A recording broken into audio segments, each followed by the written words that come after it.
स्नातक द्वितीय वर्ष हिंदी साहित्य के विद्यार्थियों के लिए द्वितीय प्रश्न पत्र में हम रंग रसायन पुस्तक से डॉक्टर रामकुमार वर्मा का एकांकी प्रतिशोध उसके ऊपर हम अध्ययन कर रहे हैं। जो अभी तक हमने इसमें जो पात्र देखे, भारवी है वो संस्कृत का महाकवि है, श्रीधर है वो संस्कृत के महापंडित हैं जो भारवी के पिता हैं, सुशीला है वो भारवी की माता है, भारती एक विदुषी महिला है, इसमें आभा एक सेविका है और ये 6ठी शताब्दी के लगभग का है। पूर्व में हम इसका अध्ययन कर चुके हैं। तो श्रीधर की पत्नी सुशीला है और भारवी अपना घर छोड़कर चला गया है, वो अभी तक नहीं आया है। तो एक माता का हृदय क्या कहता है वो संवाद चल रहा है। सुशीला कहती है देवी भारती से कि मेरे लाल की अभी तक मुझे कोई सूचना नहीं मिली है। बीच में श्रीधर कहता है अच्छा अब तुम विश्राम करो, शांत मन से, चित्त स्थिर मन से। सुशीला विश्राम, स्थिर चित्र, माँ के लिए विश्राम और स्थिर चित्र, जबकि उसका पुत्र उसके पास में नहीं है। ऐसे में भारवी का जो पिता है श्रीधर, वो अपने पुत्र को लौटा लेकर आने के लिए अपनी पत्नी को विश्वास दिलाता है कि मैं उसे ले आऊँगा, लेकिन अभी तुम आराम करो, विश्राम करो। सुशीला अपने पति से जब यह विश्वास प्राप्त कर लेती है कि वो उसके पुत्र को ले आएंगे, तो उसके आगे वो कहती हैं कि मेरा बेटा जो चला गया है वो कब तक लौट कर आएगा। इसी मध्य में एक दरवाजे पर तीखी सी आवाज़ आती है और भारवी हाथ में तलवार लिए लड़खड़ाते हुए आता है। भारवी अपने पिता को आवाज़ देता है, पिता पिता। सुशीला भारवी हाँ मैं भारवी हूँ। सुशीला विह्वल होकर बेटा तू इतने दिन कहाँ रहा, मेरे बेटे तू इतना निष्ठुर कैसे हो सकता है, तू कहाँ था, तेरी माता तेरे प्रेम में, तेरे वियोग में इतनी दुखी हो रही है और तुम हो कि लड़खड़ाते हुए आ रहे हो और सिसकने लगती। भारवी माँ शांत रहो, अपने चित्त को स्थिर रखो।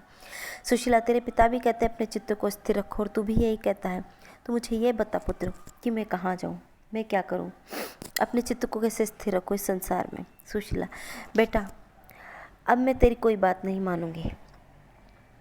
प्रभु इस संसार में ने चित्त को ही क्यों बनाया है, तू मैं तेरी कोई बात नहीं मानूंगी, तू बस मेरे पास में रहेगा, अब कहीं नहीं जाएगा।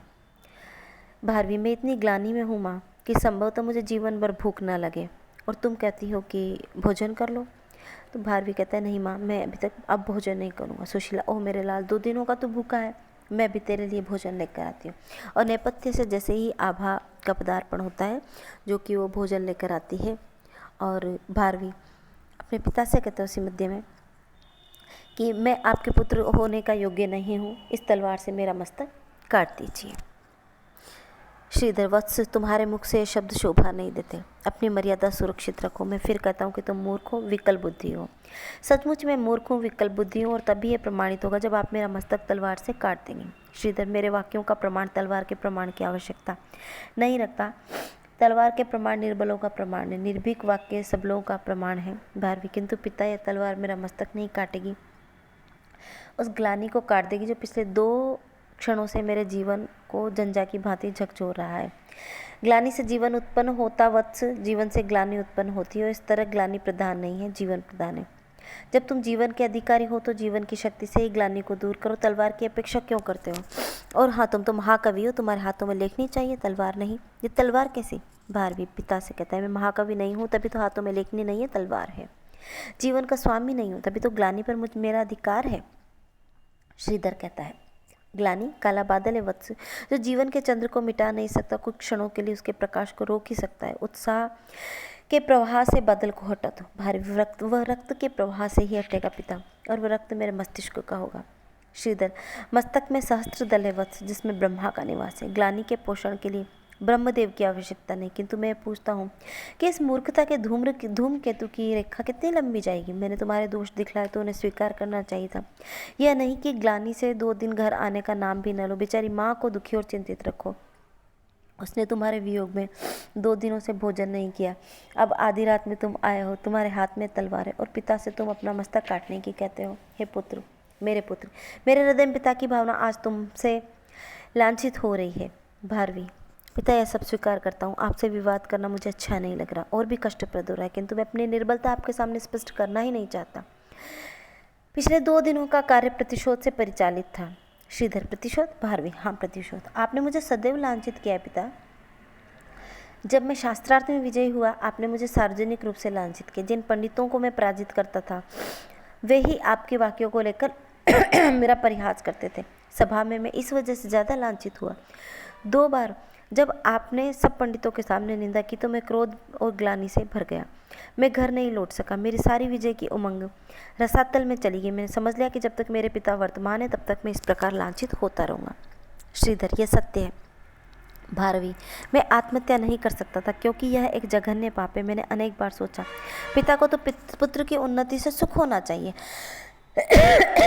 उसके शरीर में हर्ष और रोमांच हो जाना चाहिए, किंतु पिता को मेरी उन्नति और से अप्रसन्नता होती। पिता को मेरे दोष दिखते हुए मुझे लांछित करते। एकांत में करे तो कोई हानि नहीं, किंतु विद्वत मंडली में मेरा अपमान करते हैं। श्रीधर, मेरा अभिप्राय विद्वत मंडली में ही तुम्हारे दोष दिखलाने का रहा है। जिन पंडितों ने मेरे ज्ञान को अपने सिर पर पुष्पमाला की भांति धारण किया, उन्हीं पंडितों के समक्ष मेरा अपमान मेरे शूल की भांति खटक गया। आपके प्रति मेरा क्रोध अंतिम सीमा तक पहुंच गया। श्रीधर मुस्कुरा कर, अंतिम सीमा तक? फिर तुमने क्या किया? भारवी, मैं पूरे 8 प्रहर तक अपने मन में जलता रहा हूँ पिता। फिर मैंने यही ठीक समझा कि पिता के जीवन को शब्द रुक जाते। हाँ, पिता के जीवन को, भारवी, जीवन को समाप्त कर दूँ।